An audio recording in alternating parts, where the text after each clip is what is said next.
프리미어리그가 시즌이 끝났고 그리고 네. 다음 시즌을 준비하고 있는데 다들 관심이 많으신 토트넘 얘기를 전반적으로 한번 해보면 좋을 것 같아요. 이번 시즌 10경기까지는 1위.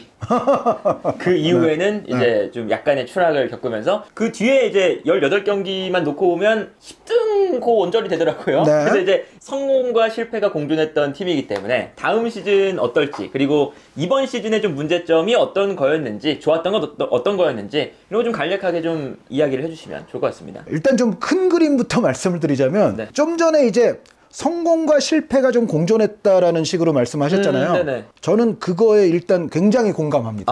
네. 그러니까 토트넘 팬분들은 물론 지금 챔피언스리그 티켓도 못 잡았고 한 것에 대해서, 그리고 초반에 그 엄청난 상승세를 그쵸, 네. 이어가지 못했던 거에 관해서, 그리고 계속 똑같은 전술을 써서 맨날 똑같이 당한다 이 지적에 대해서 포스테코글루 감독이 또 그렇게 적극적으로 반응하지 않았던 것에 대해서 네. 토트넘 팬분들은 물론 불만이 많으시겠죠. 네. 하지만 완전 실패한 시즌이라고 볼 수는 없다는 게 제 그럼요. 생각이고요. 저는 기본적으로 이것 때문에 토트넘이 완전 실패는 아니라고 생각해요. 뭐냐면 토트넘이 어쨌든 점유율이 아마 평균적으로 맨시티 다음으로 나왔을 거예요. 네. 매우 높았죠. 네, 그러니까 62% 제 기억에 그 정도인데, 이게 그러니까 아스날이나 리버풀 뭐 이런 팀들보다 더 높아요. 토트넘이. 그쵸. 물론 좀 그 차이가 아주 크진 않더라도 맨시티 다음에 점유율이 나왔다는 거는 토트넘의 색깔 자체를 완전 그 이른바 주도적인 축구로 바꿨다는 거 아닙니까? 그렇죠. 그런데 이렇게 주도적인 축구를 한번 팀에 입혀놓는 거는 저는 매우 의미가 크다고 봐요. 네네. 주도적인 색깔을 한번 입혀놓은 팀이면 여기서부터 경기와 상황에 따라서 약간 실리성을 가미한다든가 네. 밸런스를 가미한다든가 조금의 이제 튜닝을 길목길목마다 주면 네. 사실 굉장히 무서운 팀이 될 수가 있거든요. 그런데 반대로 실리적인 축구만 그냥 기본으로 하는 팀이에요. 네. 이런 팀은 주도적으로 하려고 하기가 어렵습니다. 그렇죠. 저는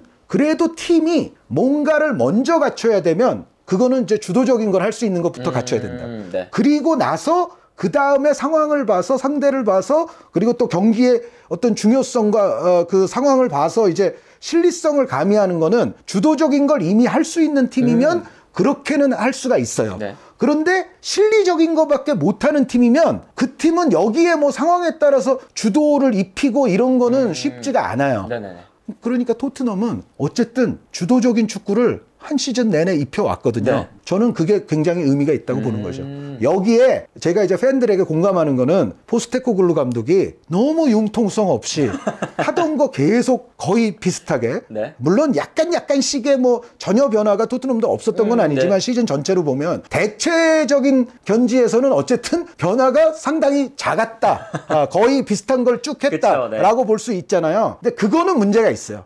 그거는 문제가 있는데 어쨌든 주도적인 축구를 할 수 있는 팀으로 탈바꿈을 제대로 시켰다는 점에 대해서는 이거는 높게 평가를 해야 된다.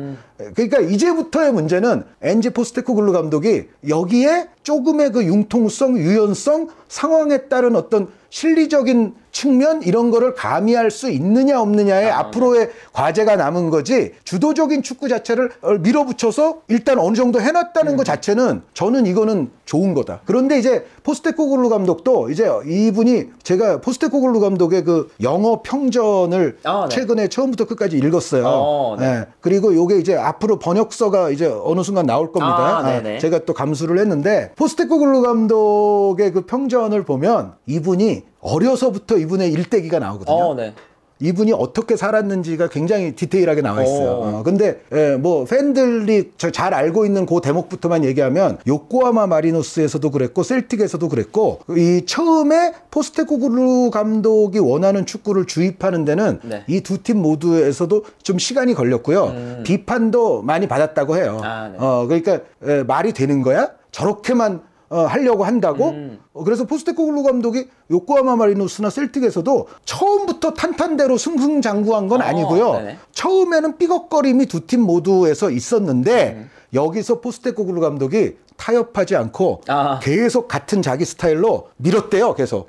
네. 밀어서 두 팀에서 다 결국 대성공. 성공을 거뒀다. 네, 대성공. 그런데 이제 토트넘에서도 아마 그분이 그러니까 인생을 그렇게 살아왔더라고요. 네. 그 평전을 보면 그게 잘 나오고 제가 봤을 때는 우리가 살아감에 있어서 좀 교훈을 얻을 대목들이 많아요. 그 책 안에. 그러니까 어려서부터의 정말 그 그리스계 이민자로서 호주에서 축구하기가 그렇게 쉬운 조건이 아니거든요. 네. 그런데 지금은 호주 축구가 가장 자랑하는 얼굴 같은 사람이 됐거든요. 네.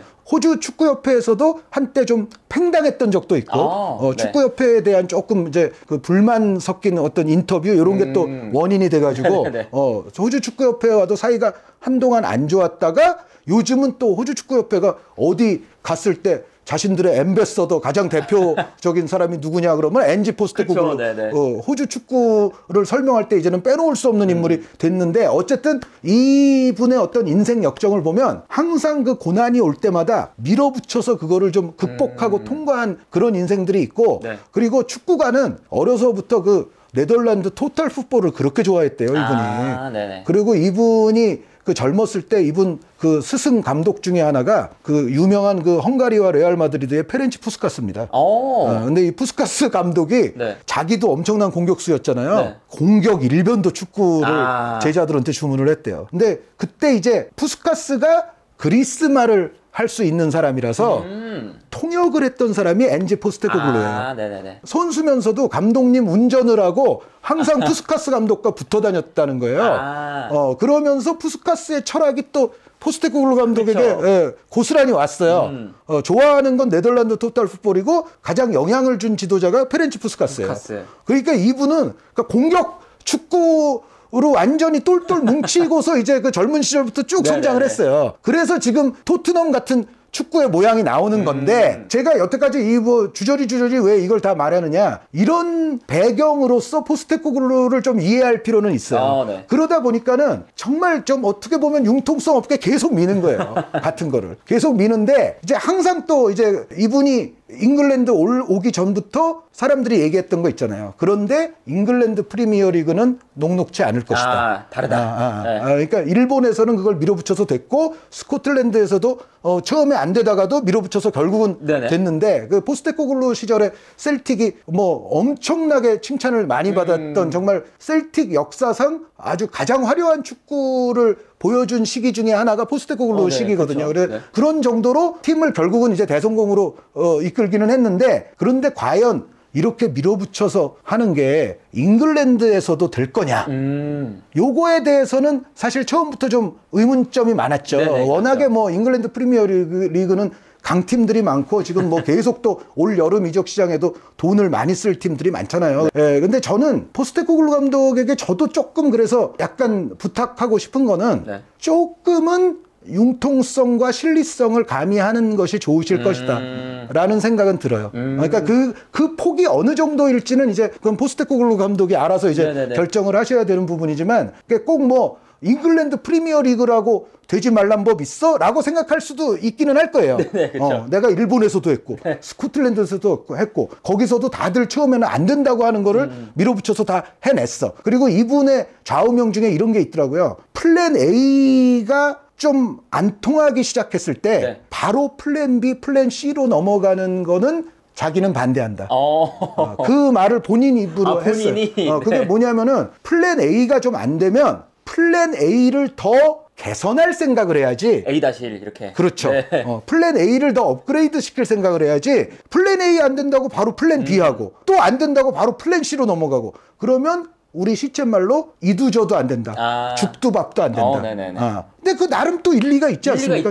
나름 일리가 있어요. 그런데 어쨌든 포스테코글루 감독의 철학 자체가 그런 거예요. 플랜 A가 안 되면 A를 업그레이드 해야지 바로 이거에 그냥 인내심을 잃고서 곧바로 그냥 성급하게 B, C로 넘어가다 보면은 이거는 나중에는 A도 되지 않고 B도 되지 않고 C도 되지 않는다. 근데 제가 이제 포스테코글루 감독에게 부탁하고 싶은 건 그거죠. 플랜 A를 그래 개선을 하시되 A-, A2-, A3- 이거를 좀 많이 가져가시라.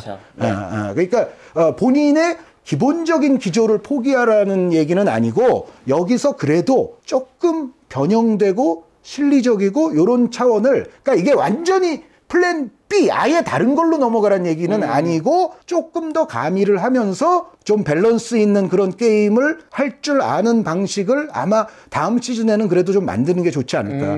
그런데 이 사람이 어쨌든 여태까지 해왔던 삶을 보면 이 사람이 했던 걸 이해는 할 수 있는데 네. 아마 저도 그 팬분들의 의견과 마찬가지로 잉글랜드에서는 조금 계속 그렇게 하다가는 한계가 빨리 찾아올 확률은 저는 높다고는 저도 보기 때문에 B나 C로 바로 넘어가는 게 싫으면 A 안에서도 저쪽으로 많이 갈 수 있거든요. 완전히 B로까지는 안 가더라도. 네네네. 그거를 좀 할 수 있으면 좋겠다는 생각이고, 그리고 아마 토트넘 팬분들이라면 아시겠지만 세트 플레이에서의 상대에게 네. 위협적인 상황을 주고 골까지 주는 빈도가 너무 높았어요. 근데 이거는 주도적인 축구를 아무리 하려는 감독도 사실 세트피스에서 이 정도로 위기 허용 빈도가 높고 실점도 많다면 네. 그거는 바꿔야죠. 그쵸. 네, 그거는 주도적인 축구와는 관계없이 포스테코글루 감독의 온전히 이건 문제점이다라고 지적을 받을 만한 대목이거든요. 맞습니다. 뭐 과르디올라라고 해서 뭐 아르테타라고 해서 세트 플레이 수비에 신경 안 씁니까? 아니거든요. 맞아요. 그러니까 주도하는 축구와 세트 플레이 실점 많은 거는 이건 딴 문제예요. 네. 포스테코글루 감독이 어쨌든 그 상당히 어쨌든 고집을 가지고서 성장한 그 배경 때문에 이제 어떻게 하실지는 모르겠지만 네. 조금은 좀 유해지고 약간 유연해지실 필요는 있다.